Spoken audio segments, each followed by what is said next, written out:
삼육대리. 삼육대디 여러분, 쭌피디와 박선생입니다. 따자하오. 중국 문화를 파헤치는 9번째 시간. 지금 바로 시작하겠습니다. 오늘은 중국의 호칭, 명칭 문화에 대해서 배워보겠습니다.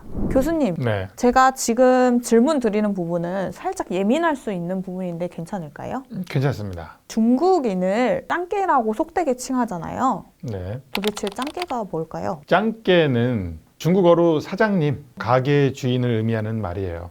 정확하게는 짱꼬이, 짱꼬이에서 이 변형된 형태라고 보는 것이 맞겠다. 사전에도 나와 있는 말인데요. 중국 사람들이 중국 내에서의 어떤 혼란함을 피해서 인천으로 건너와요. 그래서 이제 자리를 잡게 되죠. 그리고 상권을 형성하던 그때로 이제 우리가 가보자 말입니다. 그러면 언어 소통이 원활하지 않은 사람들이 쉽게 접근할 수 있는 일이 뭐겠어요? 막노동이라든지, 그 다음에 요식업, 뭐 이런 것들이죠. 우리나라 사람들이 이렇게 중국 사람들이 요식업을 하고 있으면 찾아가가지고 먹어보지 않겠어요? 먹어보고 그 다음에 계산을 해야죠. 자, 계산이요. 그럼 종업원이 사장님을 부르죠. 그러면 그때 어떻게? 사장님 계산해 주세요 라고 할 때 중국어로 하면 짱꼬이 마이단 이렇게 되는 거야. 예, 짱꼬이 마이단 요거예요. 그러면 우리 귀에는 뭐가 들려? 짱꼬이라고 하는 것은 이제 우리 귀에 들어온 거야. 그래서 이제 그 들어왔던 짱꼬이가 점점 변해서 뭐가 됐다? 짱깨가 됐다. 그래서 우리나라 사람들이 어떻게 야 짱깨가 하는데 먹으러 가자. 그러다가 나중에는 어떻게 돼버렸어? 그냥 짱깨 먹으러 가자. 이렇게 흘러가지 않았겠나? 예, 생각을 해봅니다. 그러면은 네. 그 짱깨라는 표현이 네. 온전히 나쁜 표현은 아닌데. 왜 나쁜 표현이죠? 짱깨는 전혀 나쁜 표현이 아닌데요. 짱깨는 짱꼬이의 변형된 형태예요. 우리나라 사람들이 발음을 잘 못해서 짱꼬이라고 하지 못하고 우리 귀에 들리는 대로 말하는 것이기 때문에 그게 중국 사람을 폄하한다고 저는 생각하지 않습니다. 중국에서는 화장실에 대한 표현도 우리랑 다른 것 같던데요. 중국에서 화장실을 가리키는 표현은 한 3가지 정도가 있어요. 厕所, 변소죠. 그 다음에 卫生间, 卫生间은 위생관이에요. 이것도 이제 화장실을 얘기하는 것이고 마지막으로 洗手间, 시는 씻을 세자야. 手는 손이에요. 그러면 손을 씻는 곳이에요. 그러면 洗手 하게 되면 손을 씻는 건데 화장실에서 손만 씻고 나오나요? 그렇지 않죠. 지금 보시는 이 그림들은 진짜 간혹 볼 수 있는 중국의 귀한 화장실 풍경이에요. 아니 교수님 네. 문이 없어요? 아니 그 옆 사람의 그거 그렇죠. 저게 이 정도 되면 사실은 앉아가지고 고개를 돌리면 양쪽으로 다 보이는 거예요. 어우, 중국에는 고속도로 휴게실 같은 경우에 가면 진짜 화장실에 문이 없어요. 되게 난감해요. 정말 급해가지고 화장실을 막 달려가. 딱 달려가서 문을 딱 열었는데 이런 풍경이면 있던 것도 다시 다 들어가죠. 그럼 왜 중국에 문이 없었을까? 1949년도에 중화인민공화국으로 출발을 해요. 출발한 다음에도 국민당 스파이들이 있었겠죠. 이 스파이들이 정보 교환을 해야 돼. 이 정보 교환을 하던 곳이 어디냐? 바로 화장실이에요. 문 닫고 하니까. 그러니까 어떻게? 문을 없애버려. 아예 투명하게 만들어버린 거예요. 여하튼 간에 방금 봤던 그림처럼 발걸음이 내키지 않는 화장실이라도 가주면 감사한 거예요. 어떤 사람들은 그냥 급한 대로 거리에 주저앉아요. 그래서 볼일을 보는 거죠. 바지에 쌀 수는 없으니까 일단 밖에다 싸자 이런 거예요. 믿기 힘드시겠지만 정말 그렇습니다. 중국인들의 어린 시절을 보면은 지금 이 그림에 나오는 것처럼 이 짜게 바지라고 해서 카이당쿠라 그래요.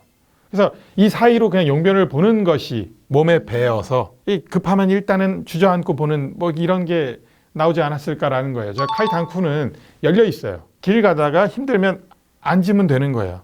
되게 납득하기 어려운 문화 충격인데요. 혹시 그렇죠. 교수님도 네. 짜게 바지를 지금 제가 짜게 바지를 한번 사와봤어요. 입어보시는 입어보진 않았고 사이즈가 맞는 게 없으니까. 정말 안 입어보셨어요? 네. 이 뭔 개소! 우리 애 때문에 내가 사가지고 왔다가 집에서 쫓겨날 뻔했잖아요. 뭐 이게 터진 걸 갖다 가져왔다고. 그러니까 조금 더 이제 문명 사회로 진화됐다고 하면 저 짜게 바지 위에다가 이제 기저귀를 채우는 거죠. 근데 이건 뭐 이상하다고 볼 건 아니에요. 왜냐하면 우리 입장에서는 의식주라 그래가지고 의가 제일 앞에 있어요. 누군가의 시선으로 보여지는 내 모습이 되게 중요해. 그런데 중국 사람들은 의식주가 아니에요. 식, 주, 의. 뭐 이렇게 해서 의가 끝에 가는 거야. 그래서 누군가한테 보여지는 것에 대해서 그렇게 신경 쓰지 않는다. 남의 시선을 의식하지 않는 중국 사람들의 문화라고 보면 될 것 같아요. 자, 그럼 이어서 계속 가보겠습니다.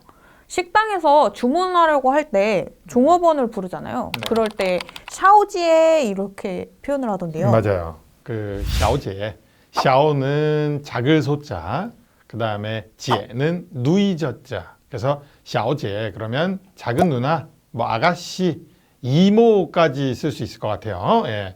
식당에서 주문할 때 저기요 정도죠. 그런데 이 샤오지에가 어느 순간에 이 술집에서 일하는 아가씨들을 가리키는 표현으로 자리를 잡게 되었다. 지금은 술집에서 일하는 아가씨들을 나타내는 이 직업군을 나타내는 대명사가 되었습니다.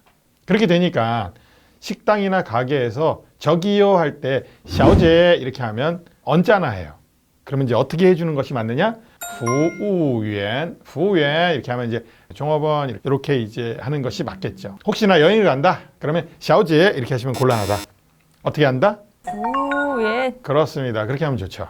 교수님 이런 느낌의 표현이 더 있을까요? 네, 많죠. 하나만 더 소개해 드리자면 13点, 13시예요. 이제 오후 1시를 얘기하는데 이게 혹시 무슨 뜻일까? 13시, 오후 1시? 무슨 뜻이죠, 네, 교수님? 이게 이제 아날로그 시계를 한번 생각해 보세요. 숫자가 몇 가지 있어? 12, 1에서 그렇죠, 12까지 12까지 있죠. 있죠. 그러니까 13이 됐다 그러면 뭐예요? 얘가 약간 도른 거야. 상한 거예요. 아, 13. 아, 그렇죠. 상한 거. 그래서 바보를 나타내요. 아, 쟤 바보야. 이런 바보다. 그런 제 얘기. 13시네. 그렇지. 바보다. 쭌피디님 13시. 저 13시? 자, 그리고 이름을 중국어로는 밍즈라고 합니다. 밍즈. 근데 이 밍즈라고 하는 표현이 재밌어요. 밍즈 하게 되면 이름 명자가 이미 들어가 있는데 뒤에 글자 자자를 또 붙여요. 즈를 보게 되면 이게 이름에 준하는 것 이렇게 이제 사전적으로는 표현이 됩니다. 무슨 얘기냐? 아이가 태어나면 이름을 지어줘요. 그것이 밍이에요. 명. 예. 그 다음에 즈는 성년이 되면서 공식적으로 외부에 알려지는 이름을 얘기해요. 예를 들면 우리가 다 아는 공자.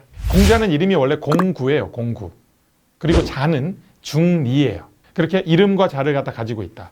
노자 같은 경우는 노자는 이름이 이이, 자가 노담이에요. 우리나라에서도 자를 사용하는 문화가 있었는데 이 호적법 시행 이후에는 자의 사용이 줄어들었다.